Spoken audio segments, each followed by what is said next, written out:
Subscribe खालाम आंनि technical बड YouTube चेनेलखौ आरो घन्टा आइकनखौ दबायनानै हो आंनि गोदान भिडिअनि आपडेट्स मोननो थाखाय। हेलो गाइस, दिनैनि भिडिअआ मोनसे जुनिया आयदानि सायाव मानोना आं मोनथिगौ नोंथांमोननि गोबाङानो यूट्यूबार्स आरो गोबाङानो गोदान यूट्यूब चेनेल खुलिनो होननानै सानगासिनो दङ। यूट्यूब चेनेलाव गावनि नलेजखौ शेयार खालामनाया जोबोद मोजांनि खोथा आरो गावनि निजा यूट्यूब चेनेल जागायजेननायाबो जोबोद मोजांनि बाथ्रा। गोबाङानो यूट्यूबाव गोबां नलेज दङ, नाथाय बेनिनो गोबाङा यूट्यूब चेनेल सेटआप खालामनायाव उन जानानै थालाङो मानोना बिथांमोना मोनथिया बबेनिफ्राय जागायनो आरो मा रोखोमनि भिडिअ बानायनो। दिनैनि भिडिअआव आं नोंथांमोननो मोननैसो टिप्स लानानै फैदों आरो बे टिप्सफोरा नोंथांखौ यूट्यूब चेनेल सेटआप खालामनायाव हेफाजाब खालामगोन। बेल' नङा, नोंथांनि भिडिअखौ प्रोफेशनल लेभेलसिम लांनायाव आंनि बे टिप्सफोरा नोंथांखौ जोबोद हेफाजाब खालामगोन। तो आंनि बे टिप्सफोरखौ नोंथाङा मोनथिनो थाखाय आंनि बे भिडिअखौ जोबजासिम नाय।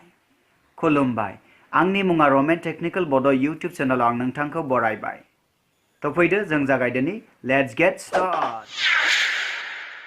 अब्ला आंनि गिबि टिप्सआ जाहैबाय, नोंथाङा यूट्यूब चेनेल खुलिनायनि आगोल नोंथाङा माबे आयदानि सायाव भिडिअ बानायगोन नोंथाङा बेखौ गिबियावनो डिसाइड खालामनानै लाग्रोनो नांगोन।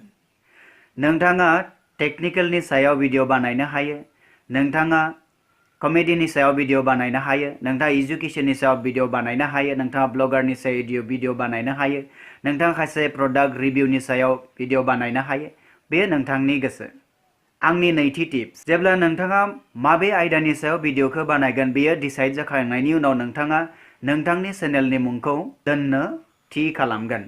नोंथाङा जुदि टेगनि सायाव भिडिअ बानायनो नागिरदों अब्ला मुंखौ नोंथाङा जायखिजाया टेग रन्जन, टेग मदन बायदिसिना नोंथाङा मुं दोननो हायो। नाथाय आंनि फालनिफ्राय मोनसे नोंथांनिसिम खावलायनाय, नोंथाङा थाखानाय यूट्यूब चेनेलनि मुंखौ नोंथांनि चेनेलनि मुं दोननो दानाजा।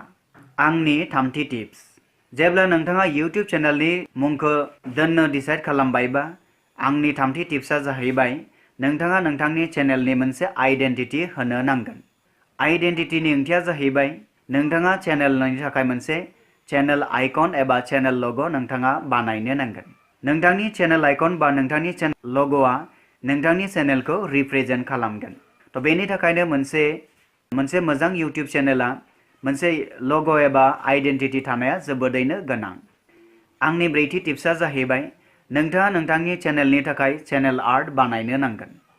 तो चेनेल आर्टआ नोंथांनि चेनेलाव मा रोखोमनि भिडिअ बानायनाय जायो, नोंथाङा माबे फिल्डफोरखौ नोंथाङा कभार खालामो, बेखौ गासैखौबो फोरमायना होनाय मोनसे रोखोमनि बेनार, बेखौ जोङो मा बुङो? चेनेल आर्ट होननानै बुङो। नोंथाङा जुदि चेनेल आर्ट बानायनो रोङाखै अब्ला आंनि नैबे चेनेलनि सिङाव डिस्क्रिप्शननि सिङाव मोनसे लिंक होना दोनदो। बे लिंकआव थांनानै नोंथाङा भिडिअखौ नायनानै ला जों माबोरै चेनेल आर्टखौ बानायनाय जायो। आंनि बाथि टिप्स, भिडिअ बानायनो थाखाय नोंथांनो मोनसे केमेरानि गोनां जागोन। नोंथाङा जुदि केमेरा बायनो रां गैया एबा रां बाहायनो हाया अब्ला नोंथाङा गंसे एन्ड्रइड मबाइलजोंनो बेखौ खामानि मावलांनो हागोन। एन्ड्रइड मबाइला सेमसांबाबो जागोन, भिभ', अप्प' जायखिजाया मोनसे एन्ड्रइड मबाइलबानो नोंथांनि खामानिया जाफुंगोन। आंनि दथि टिपआ जाहैबाय, नोंथाङा भिडिअ शुटिं खालामनो थाखाय नोंथांनि मबाइल बा नोंथांनि केमेराखौ दोननो थाखाय मोनसे ट्राइपडनि गोनांथि जायो। नोंथाङा हायोब्ला बेखौ बायनानै लागोन आरो जुदि हायाब्ला नोंथाङा गावनो बानायनानै लागोन। आंनि स्निथि टिप्सआ जाहैबाय, नोंथाङा जुदि कम्पिउटाराव स्क्रिन रेकर्डार खालामनानै भिडिअ बानायनो लुगैदों अब्ला नोंथांनो स्क्रिन रेकर्डिं मोननैसो सफ्टवेयर नांगोन। नोंथाङा जुदि लेपटपआव बानायनो लुगैदों अब्ला नोंथांनो बे खामानिनि थाखाय नोंथांनो OBS सफ्टवेयर बा केमटासिया जायखिजाया नोंथांनो स्क्रिन रेकर्डारनि गोनांथि जागोन। आरो नोंथाङा जुदि मबाइलाव बानायनो लुगैदों अब्ला नोंथांनो AZ स्क्रिन रेकर्डार बा बायदिसिना स्क्रिन रेकर्डार नोंथाङा इनस्टल खालामना लाबानो बे खामानिया जाफुंगोन। आंनि दाइनथि टिप्सआ जाहैबाय, नोंथाङा जेब्ला भिडिअखौ शुट खालामनाय समाव नोंथाङा नोंथांनि बेकग्राउन्डखौ सोलायनो नागिरोब्ला नोंथाङा ग्रीन बेकग्राउन्डनि नोंथाङा गिबियावनो एरेन्जमेन्ट खालामनो नांगोन। अब्ला नोंथांनि गोसो, नोंथाङा ग्रीन स्क्रिनजों भिडिअखौ शुट खालामनोबो हायो बा नोंथाङा नेचारेलि जायखिजाया बेकग्राउन्डजों नोंथाङा भिडिअखौ शुट खालामनो हायो बे नोंथांनि सायाव डिपेन्ड खालामगोन। आंनि गुथि टिप्सआ जाहैबाय नोंथाङा भिडिअखौ शुट खालामखांनायनि उनाव नोंथाङा नोंथांनि भिडिअखौ एडिट खालामनो थाखाय नोंथांनो भिडिअ एडिटिं सफ्टवेयरनि गोनां जागोन। नोंथाङा जुदि मबाइलावनो नोंथांनि भिडिअखौ एडिट खालामनो लुगैदोंब्ला अब्ला नोंथाङा मबाइलाव काइनमास्टार नङाब्ला नोंथाङा पावार डिरेक्टर बायदिसिना भिडिअ एडिटरखौ नोंथाङा इनस्टल खालामना लानो नांगोन। आरो नोंथाङा जुदि कम्पिउटाराव जुदि भिडिअ एडिट खालामनो लुगैदों अब्ला नोंथाङा बेनि थाखाय फिल्मरा, केमटासिया, प्रिमियार प्र एबा आफ्टार इफेक्ट्स बायदिसिना भिडिअ एडिटिं सफ्टवेयरखौ नोंथाङा इनस्टल खालामनानै लानो हागोन। दानिया जोङो भिडिअखौ मानो एडिटिं खालामनो गोनां जायो?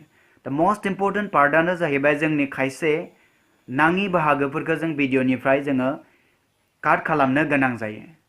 जोङो जेब्ला जों शुट खालामो अब्ला जों खायसे गोरोन्थि बुंफ्लाङो। बै गोरोन्थिफोरखौ नोंथाङा गारनो थाखाय नोंथाङा भिडिअखौ एडिट खालामनो गोनां जायो आरो लोगोसे बे भिडिअनि सिगाङाव नोंथाङा इन्ट्र होनो गोनां जायो। थ' बेफोर खामानिनि थाखाय नोंथांनो भिडिअ एडिटिं सफ्टवेयरनि जोबोद गोनां जायो।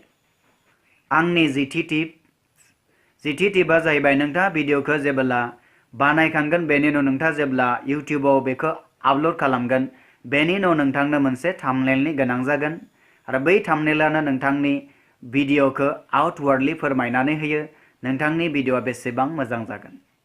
तब्ला एसेनोसै लोगोफोर, आं दिनैनि भिडिअ नोंथांमोननो मोन 10 टिप्स होबाय। गिबियानो जाहैबाय नोंथाङा नोंथांनि कन्टेन्टखौ सानग्रोनो नांगोन, माबे आयदानि सायाव नोंथाङा भिडिअ बानायगोन। 2 नाम्बारा जाहैबाय नोंथांनि चेनेलनि मुंखौ दोननांगोन। 3 नाम्बारा जाहैबाय नोंथाङा चेनेलनि थाखाय मोनसे आइडेन्टिटि बा जों बेखौ चेनेल आइकन बुङो बेखौ नोंथाङा बानायना लानांगोन। बेनि उनाव नोंथाङा 4थियाव जाहैबाय चेनेल आर्ट बानायना लानांगोन। बेनि उनाव 5थियाव जाहैबाय नोंथाङा केमेरानि गोनांथि जागोन। 6थियाव नोंथाङा हायोब्ला ट्राइपड बायनानै लागोन। 7थियाव नोंथाङा हायोब्ला स्क्रिन रेकर्डार नोंथाङा इनस्टल खालामनानै लागोन। 8थियाव नोंथाङा बेकग्राउन्डनि थाखाय खायसे एरेन्जमेन्ट खालामनानै लानो हायो। 9थियाव नोंथाङा भिडिअखौ एडिट खालामनो थाखाय भिडिअ सफ्टवेयरनि गोनां जागोन आरो 10थियाव जाहैबाय नोंथांनि भिडिअनि सायाव होनो थाखाय मोनसे थाम्बनेलनि गोनां जागोन।